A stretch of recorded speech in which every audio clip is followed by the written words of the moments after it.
Okay. First of all, thank you very much for being here. For me, it's a pleasure to stay here with you. I would want to thank anyone involved in this important project, especially to Aquas for the organization of this event. Thank you, Olman, and thank you, Maria. And forgive us the new opportunity to present our project. No, with our project, as you say, is finished at February of this year, and we have also preliminary result that I'm very pleased to share with you. Okay, in fact, our project is a travel. It's like a travel in which participate three public organizations, the Hospital del Mar, el Laboratorio de Referencia de Cataluña y el Consorcio de Salud y Social de Cataluña, with a shared journey, no? with objectives and with an end, no? The finish of the project, in which we try to get our goals, no? Our objectives. Let me introduce myself and all our partners. My name is Eduardo Padilla. I'm the head of the microbiology service of Laboratorio de Referencia de Cataluña. This laboratory is a public laboratory network serving more than 20 hospitals within the Catalan health system. Here you can see a map with the distribution of all these hospitals. Only have a note that the main hospital in our network is Hospital del Mar, that is located at the city of Barcelona. The second partner, oh, sorry, I have more things to say from our laboratory. Our laboratory promoted since 2022 a project named DB, that is a biomedical and imaging diagnostic network, and is one of the first public initiatives to unify the three core diagnostic domains, clinical laboratories, anatomical pathology, and medical imaging into a single and a unique and coordinated network. Currently, there are more than 700 professionals working in our laboratory. We perform annually a total of 18 million of analytical determination. This make you an idea of the dimension of our laboratory. Now, yes, this is the second partner, Hospital del Mar. Hospital del Mar is a healthcare institution that provide services to a population of more than 300,000 inhabitants. They have 461 beds for acute care patients, attend more than 140,000 emergencies every year, and have realized more than 17,000 surgical interventions every year. The last partner is the consortium of el Consorcio de Salud y Social de Cataluña.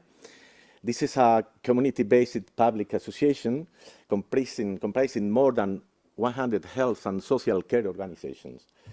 Here in this slide, you can see the seven main objectives of these institutions. But in resume, this institution provide services and representation in the field of health and social care for people for acute and for with longer-term care needs. Well, now we are going to tell about our project. Our project aims, or the objective of our project is to reduce multidrug-resistant microorganism transmission inside of the hospital. By this manner, to try to reduce the number of nosocomial infection due produced by this kind of microorganism. To do that, we use the three complementary and synergistic interventions. Two of them are performed in the laboratory, the two of them, and one in the hospital setting.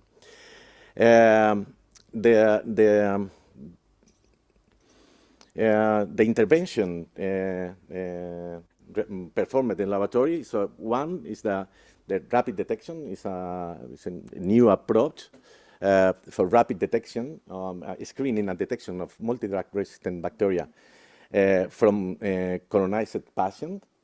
Our sample clinical are in reality surveillance samples, and also a prospective epidemiology by using the whole genome sequencing technology to looking for similarities, genomic similarities, to aid to the clinician to take decision. No?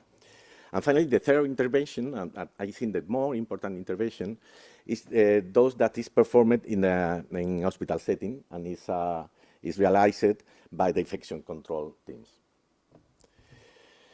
Okay, in detail, the project inside the laboratory. What do we do in the laboratory in this project? Well, this is the first intervention. That is the rapid screening method for that allow us to detect the multi-drug-resistant bacteria in patients that are under surveillance system in some specific units of the hospital. All is patient at risk, and the units are oncology, hematology, nephrology, no? Units like this. Every week, we screen all the patients in these units and use this methodology. It's a phenotypic approach. It's different that this that you showed before in the ECO project. This is not a molecular approach. It's a phenotypic approach. My opinion, have their advantage, but also have any disadvantage in comparison with the molecular method. No? The time to detect in our case is 7 hours, and molecular test, as you can see before, is around 1 hour. No? It's important the difference of 6 hours. I don't know. This is we can talk very much about that. No? But in my opinion, the phenotypic approach allow to detect more microorganisms multi-resistant than the molecular approach. Okay, with this with methods, we are able to give a negative result in 7 hours. This is very relevant, as I say before Anna, because clinicians can take control measure. No? For example, stop the isolation of the patients, no? or help to the clinician to select the best empirical treatment also. No? Okay, as this is a screening method, negative results are definitive, positive result must be confirmed. Okay, for that reason, we use a second step in this first intervention, that is use on positive result of immunochromatography approach for the detection of the main resistant mechanism. Is a extended spectrum beta-lactamase, that's ESBL. In the future, we name that as ESBL, and carbapenemase production.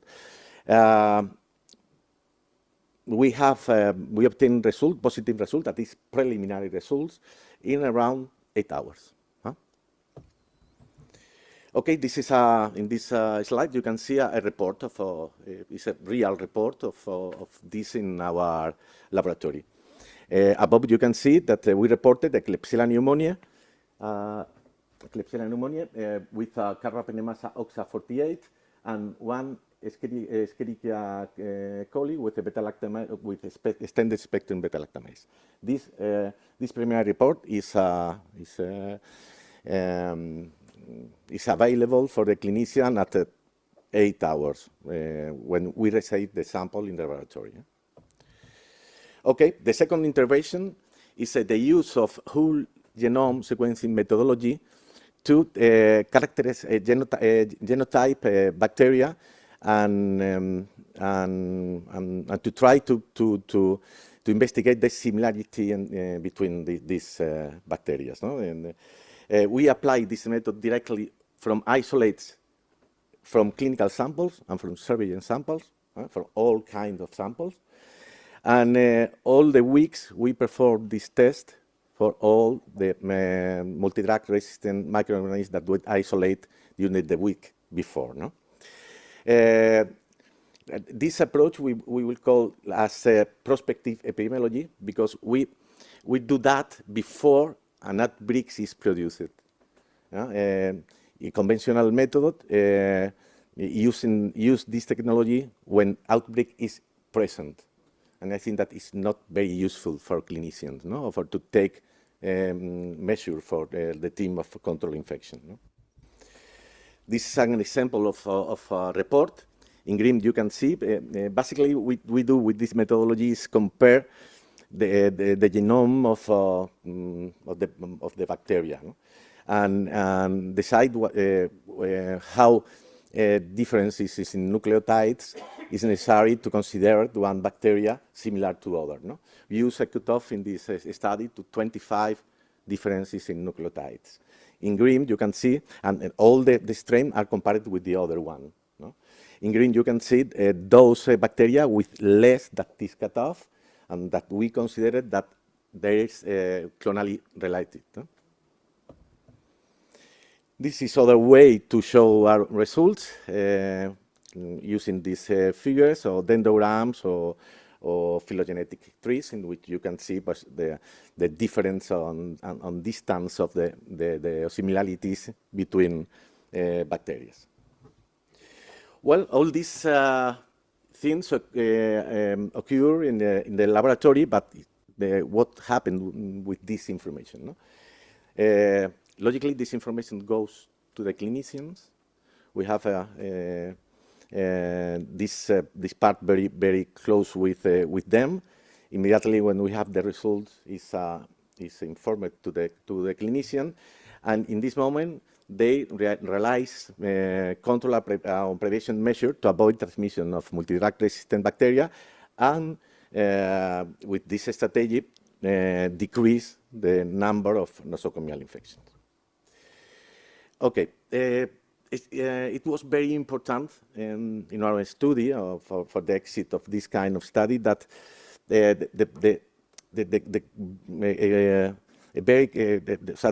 very good coordination of the laboratory with the clinician. No? And during this project, we are able to build a culture of rapid response. No?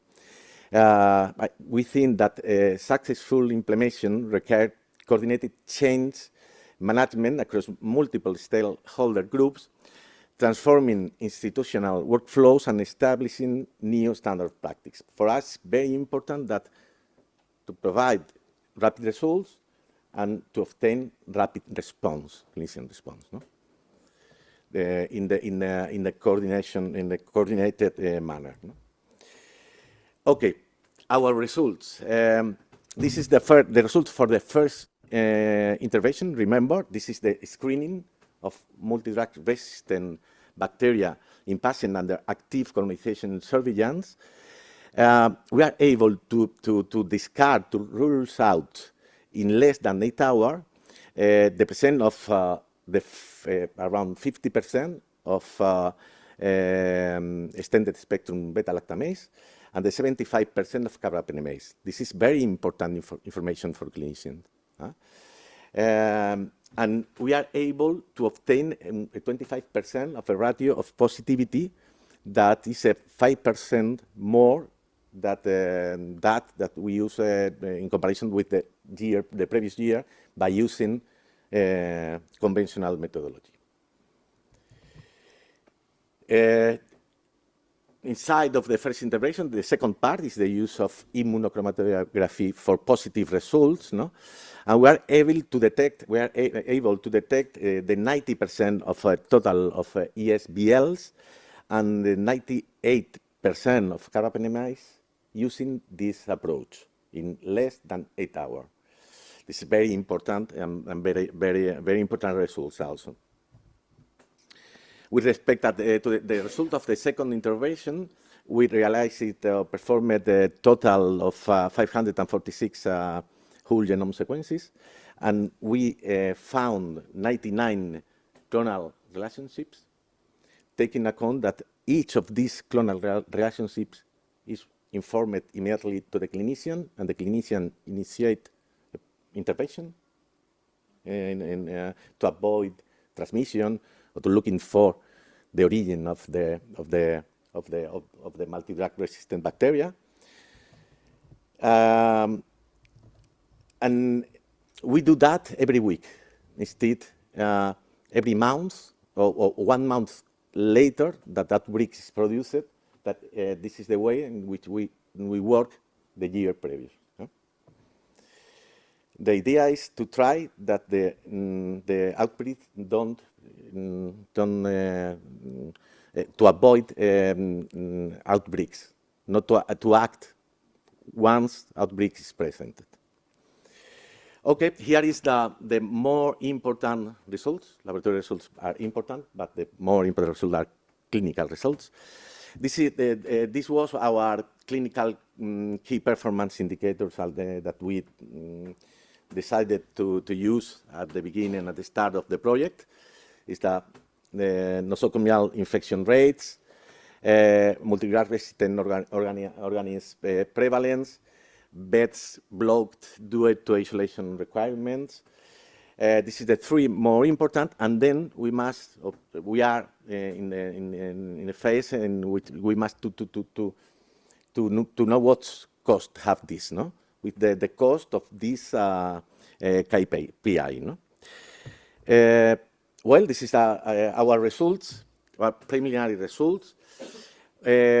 Using this approach, we are able to reduce in 67% the number of nosocomial infection in comparison with the year anterior, taking into account that we are comparing from July-October on 2022 versus July-October 2025.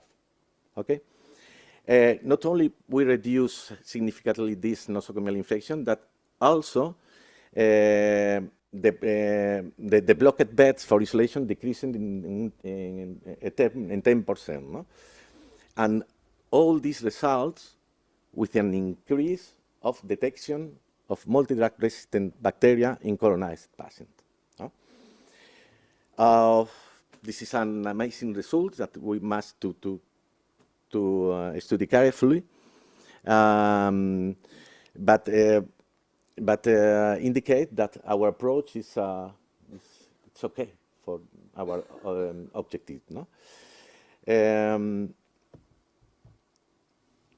Not all was easy. We found barriers for implementation and sustainability of our project. We need, for the success of this kind of project, I think that is necessary. 24 hours a day and 7 days a week of microbiology of the presence of the microbiology in laboratory. Microbiologists must validate results 24 hours a day.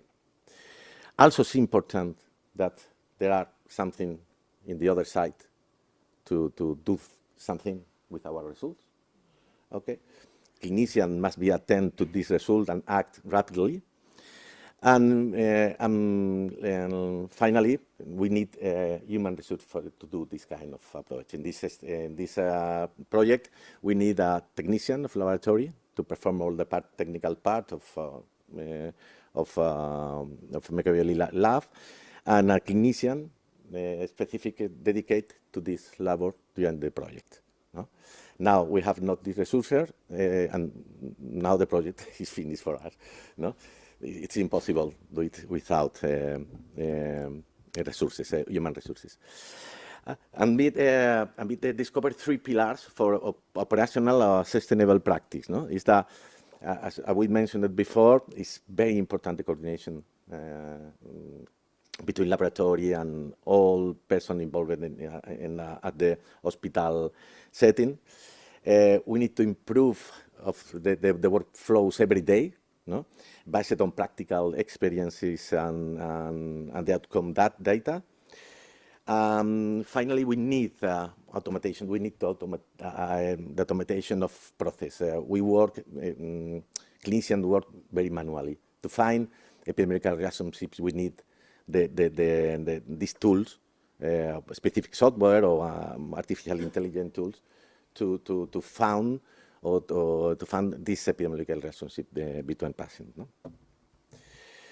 Okay, as a conclusion, we can say that the combination of the 3 interventions that I showed you, together with the coordinated implementation between the laboratory and infection control teams, resulted in a more than 60% of reduction in nosocomial infection and enabled the availability of a 10% of hospital beds for isolated patients. And finally, next steps. What are we going to do now? What are we doing now? First of all, we must calculate these clinical indicators that I present here, because this figure are very 70% of reduction is a figure, important figure, and we must take into account the entire study period, not only 4 months, the 8 months complete, and comparing the result not with 2022, compared with 2024. That I think that we obtain more realistic results. In my opinion, it seemed to indicate that the result is not being very different that I showed before.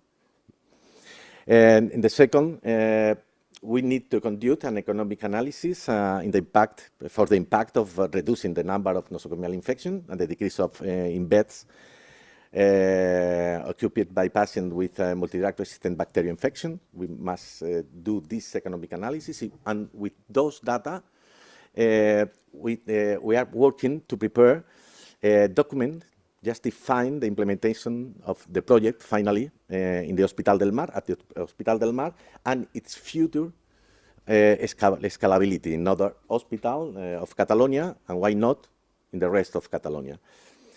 For that, we have the support for this task. We have the support of Aquas, Bincat, and I want to thank you for continuing with in this travel. I am very optimistic and that we can find a solution to the final implementation of this program. Thank you very much.